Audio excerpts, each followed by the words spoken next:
ನಿದ್ರೆಯಲ್ಲಿದ್ದಾನೆ. ಆ ಹಡಗಿನ ಯಜಮಾನನು ಬಂದು ಅವನ ಮನೆಗೆ ಬಂದು, ಏನಪ್ಪ ಇದೇನಪ್ಪ ನಿದ್ದೆ ಮಾಡ್ತಾ ಇದೆಯಪ್ಪ, ನಾವೆಲ್ಲರೂ ಕೂಡ ಅವರವರ ದೇವರುಗಳನ್ನು ನಾವು ರಕ್ಷಿಸು, ನಾಶವಾಗದೆ ನಮ್ಮನ್ನು ಉಳಿಸು ಎಂಬುದಾಗಿ ನಾವು ಕೇಳ್ಕೊಳ್ತಾ ಇದೀವಪ್ಪ, ನೀನ್ ನೋಡಿದ್ರೆ ಹಿಂಗ್ ನಿದ್ದೆ ಮಾಡ್ತಾ ಇದೀವಿ, ಸರಿನಾ ನಿನಗೆ ಅಂತ ಕೇಳಿದ್ರಂತೆ.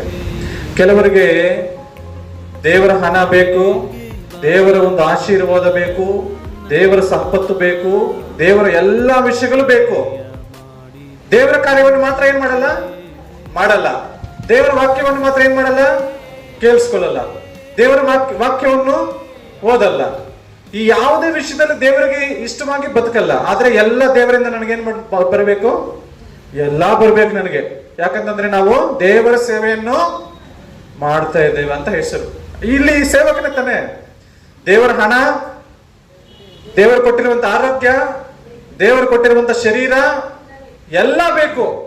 ಚೆನ್ನಾಗಿ ಅವನಿಗೆ ಶರೀರಕ್ಕೆ ನಿದ್ದೆ ಕೂಡ ಬೇಕು. ಆದ್ರೆ ದೇವರು ಕೊಟ್ಟಿರುವಂತ ಅಪ್ಪಣೆ ಮಾತ್ರ ಮಾಡಲ್ಲ. ಈ ತರ ನಮ್ಮ ಒಂದು ಜೀವಿತದಲ್ಲಿ ಇವತ್ತು ಒಂದು ವೇಳೆ ನಾವಿದ್ದೀವ, ಪರೀಕ್ಷೆ ಮಾಡ್ಕೋಬೇಕು.